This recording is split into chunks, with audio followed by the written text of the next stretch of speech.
kami di awal, belum pernah Habib Sagaf ini mau tangannya dicium.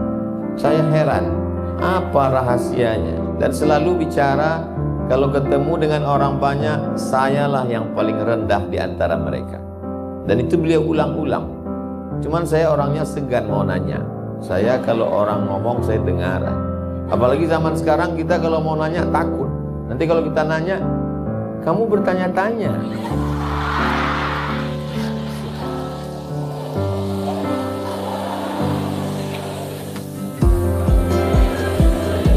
Jadi saya nggak nanya, saya diam. Saya menunggu Allah bukakan. Ini sampai masanya nanti pasti Allah kasih tahu. Ini rahasia Habib Sagaf ini di mana? Tanpa saya minta, Habib Sagaf menunjukkan. Saya dibawa ke istana yang sangat megah. Saya dibawa masuk ke kamar.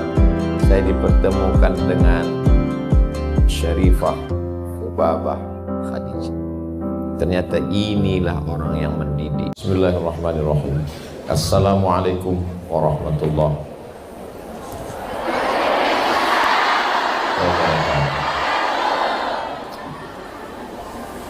Alhamdulillah wassalatu wassalamu ala Rasulillah sayyidina wa maulana wa syafi'ina wa zuhrina wa qurrati a'yunina Muhammad wa ala alihi wa sahbihi wa man da'a bi da'watihi wa istanna bi sunnatihi ila yaumi liqa'i rabbih wa ba'du.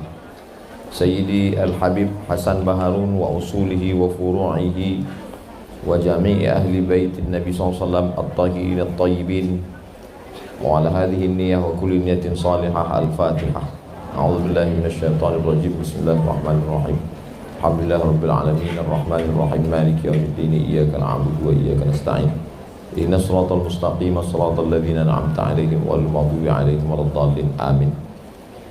Al-Hubabah Khadijah hafizahullah, Sayyidi Al-Habib Sagaf Baharun, Sayyidi Al-Habib Muhammad bin Anis, Sayyidi Al-Habib Ja'far, Ustaz Aslam, Ustaz Hendri, Ustaz Ozi, beserta para asatiz, para santri semuanya, insyaallah semuanya dimuliakan Allah Subhanahu wa taala. Amin ya rabbal alamin. Kalau Tuan pergi ke Makkah, jangan lupa membawa rendang Padang. Sudah lama saya tausiah, baru ini ada 7.000 perempuan memandang.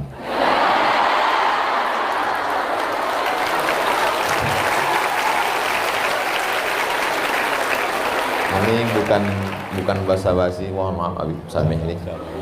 Bukan basa-basi, memang 7.000 orang kali 2 berarti 14 bola mata. Itu memang baru kali ini. Inilah rasanya perempuan yang paling banyak. Untungnya ditemani oleh Habib Muhammad bin Anis, Habib Ja'far dan para habaib. Apa kira-kira rahasia mengapa Allah Subhanahu wa taala memberikan amanah 7.000 perempuan untuk dijaga oleh keluarga besar Sayyidi Al-Habib Hasan Baharun? Lama saya pikir. Jadi kalau adik-adik melihat tadi lama saya termenung, itu salah satu yang saya pikirkan. Apa rahasianya Allah Ta'ala memberikan amanah besar ini? Ternyata kalau kita telusuri dulu, Sayyidi Al-Habib Hasan Baharun, kalau beliau tausiah, dia membawa kain panjang. Kalau di tempat itu tidak ada satir penutup, maka dia akan membuat penutup untuk memisahkan jamaah dari laki-laki dan perempuan.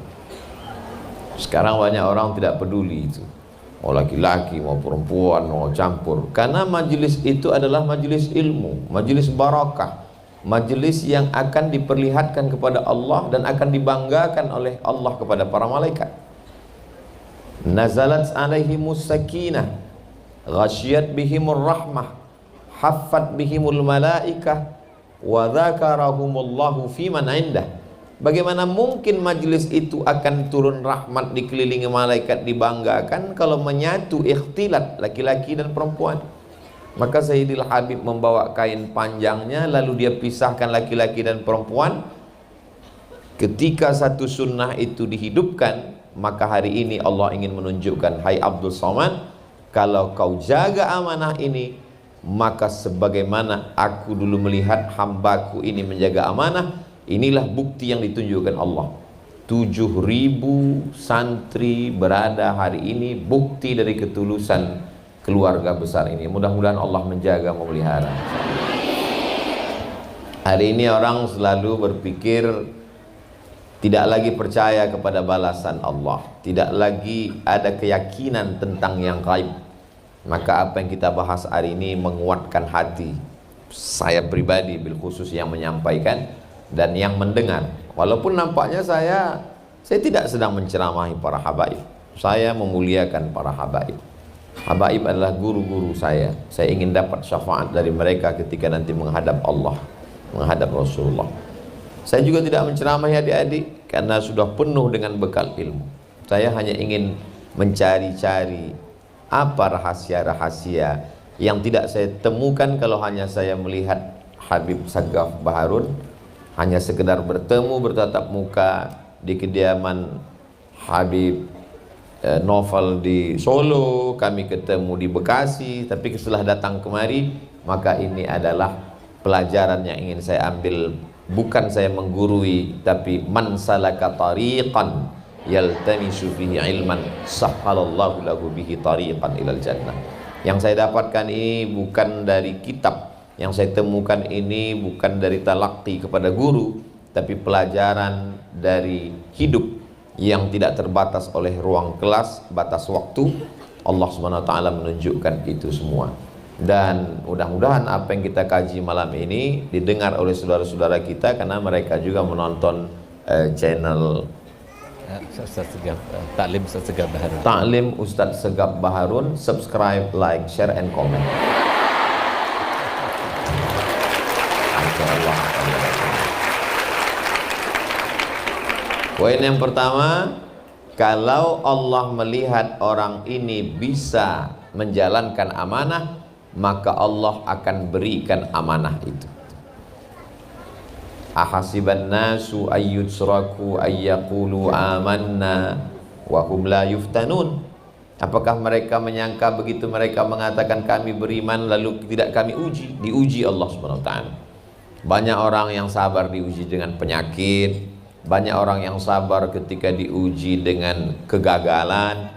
Itu makanya di rumah sakit banyak orang bertasbih, tapi ketika sehat tasbihnya digantungkan ke mobil, tangannya megang handphone. Itu menunjukkan orang lebih ingat Allah ketika sedang sakit, ketika sedang sulit, ketika sedang bangkrut. Tapi ujian di atas itu semua adalah ujian tertinggi, ujian popularitas. Ketika kita sedang berceramah, dilihat orang banyak, turun, apalagi komen-komen itu, Masya Allah. Banyak yang menduga saya tidak baca komen karena saya tidak pernah komen. Saya baca itu komen. Saya nggak komen karena saya nggak tahu passwordnya. Passwordnya dipegang oleh admin. Saya nggak tahu kalau admin ini membalas mengatasnamakan Ustaz Abdul Somad. Jadi ketika mereka mengatakan nggak usah dikomen, Ustaz nggak baca, saya baca. Sesungguhnya Allah SWT sedang menguji. Apalagi komen-komennya itu, mohon maaf Habib kalau keceplosan luar biasa. Komennya itu kadang yang di luar nalar manusia. Apalagi kalau dia masuk ke DM. Maka saya usahakan halaka mru'un lam ya'rif qadrahu. Orang celaka, orang yang tidak tahu hakikat dirinya. Kalau kita sadar kita akan jahat dengan medsos ini, maka kita serahkan passwordnya ke admin, maka kita tinggal minta, nanti selesai acara minta fotonya, pilih mana yang tepat, admin yang mengupload, lalu kemudian kita tinggal lihat berapa like-nya, berapa dislike-nya. Tapi like yang paling terpenting adalah like dari Allah Subhanahu wa ta'ala. Mudah-mudahan pertemuan kita ini di like oleh para malaikat. Karena kalau cerita masalah like manusia, berapa banyak peminum khamar, mohon maaf, pezina, pemabuk di like oleh manusia. Kalau buat katakan yang nonton tausiah, viewer, follower banyak, viewer pelaku maksiat lebih banyak. Kalau dikatakan tablik akbar di tanah lapang ribuan, yang tidak hadir puluhan ribu lagi. Maka sesungguhnya beban ke depan adalah jaga amanah yang diberikan Allah ini, maka ke depan Allah akan berikan yang lebih besar. Contoh real nyatanya seperti yang terjadi di Darul Lughah wa Da'wah. Mudah-mudahan semua yang menyaksikan mengambil pelajaran, insyaallah. Ini poin yang pertama. Poin yang kedua, pertemuan kami di awal, belum pernah Habib Sagaf ini mau tangannya dicium. Saya heran, apa rahasianya? Dan selalu bicara, kalau ketemu dengan orang banyak, sayalah yang paling rendah di antara mereka. Dan itu beliau ulang-ulang. Cuman saya orangnya segan mau nanya. Saya kalau orang ngomong saya dengar aja. Apalagi zaman sekarang kita kalau mau nanya takut. Nanti kalau kita nanya, kamu bertanya-tanya.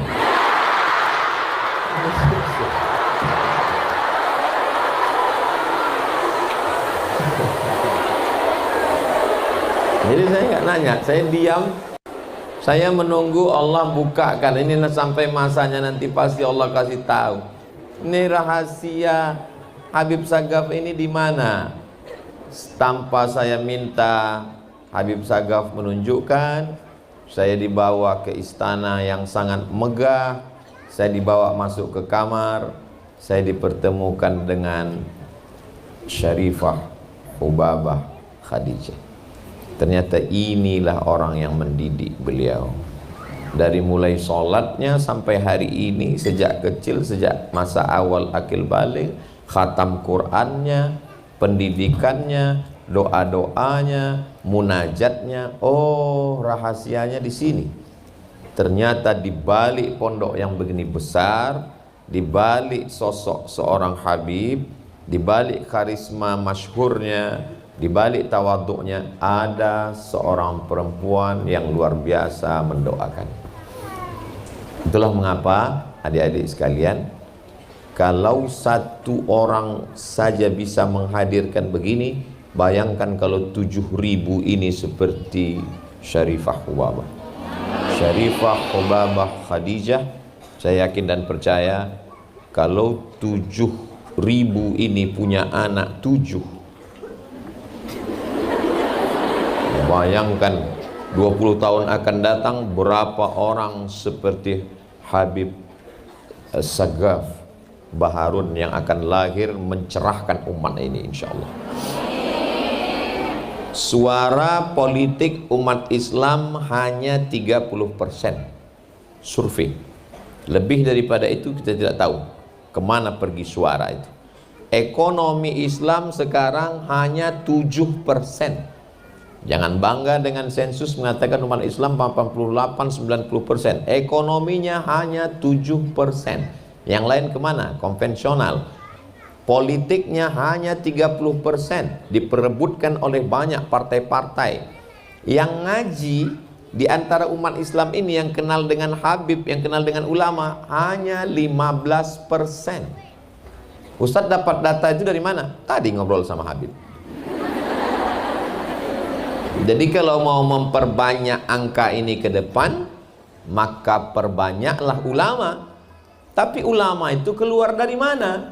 Sampai hari ini belum ada mesin yang mencetak ulama.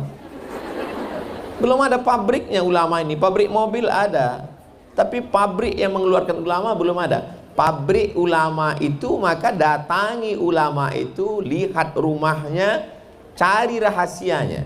Dan saya sudah menemukannya. Ternyata rahasianya ada pada ibu. Walaupun ayahnya seorang nabi, tapi kalau ibu kurang baik, apa yang terjadi? Ya bunayyarkam ma'ana, wahai anakku, mari naik ke atas perahu ayah. Apa kata dia? Sa'awi ila jabalin ya'simuni minal ma'. Aku akan naik ke atas bukit yang bisa menyelamatkan aku dari banjir ini. Dia sangka hujan itu sehari 2 hari, dia tidak tahu 40 hari 40 malam. Sampai BMKG pun tidak bisa menangkap berita itu. Tenggelam semua puncak bukit, sampai akhirnya anak itu tenggelam. Yang bangkit bukan jiwa kenabiannya, tapi jiwa kebapakannya, seorang ayah. Apa kata dia? Ya Rabbi inna bni min ahli, itu anakku ya Allah. Malu dia untuk mengatakan tolong dia ya Allah, enggak. Dia hanya berkata inna bni min ahli, itu anakku ya Allah. Apa kata Allah? Innahu laisa min ahlik, innahu amalun ghairu salih. Padahal ayahnya Nabi Lut, ternyata anak itu Kan'an. Setelah cerita tentang Nabi Nuh alaihi salam, ketika Nabi Nuh punya anak Kan'an, mohon maaf grogi karena dipandang 7.000 tadi, file Nuh masuk ke Lut jadinya.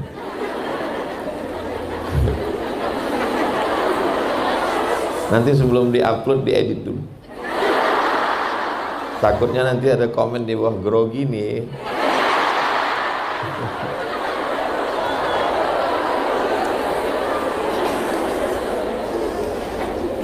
Setelah bercerita tentang Nabi Nuh, apa kata Allah ayat setelah itu?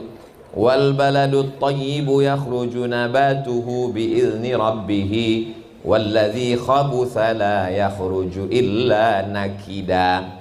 Tanah yang bagus akan mengeluarkan tanaman yang indah.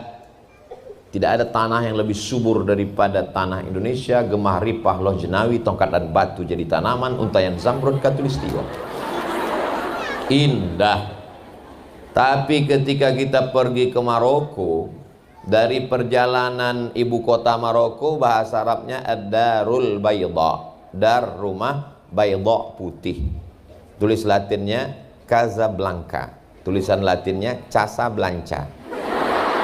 Casa artinya putih, Casa artinya rumah, Blanca blank, kosong, putih, tak ada warna. Casablanca, rumah putih. Dari Casablanca ke Rabat naik kereta api 2 jam, kanan kiri hanya tanah tandus yang mengeluarkan pohon kaktus. Tanah yang subur akan mengeluarkan bunga mawar yang indah dipandang cantik, harum semerbak luar biasa. Pohon kaktus buahnya anyep, bunganya tidak menarik, mau dicium hati-hati hidung kita bisa bengkak.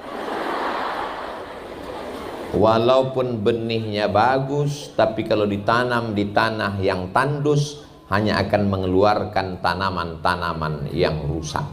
Tapi kalau tanahnya baik, ciri tanah yang baik 3M.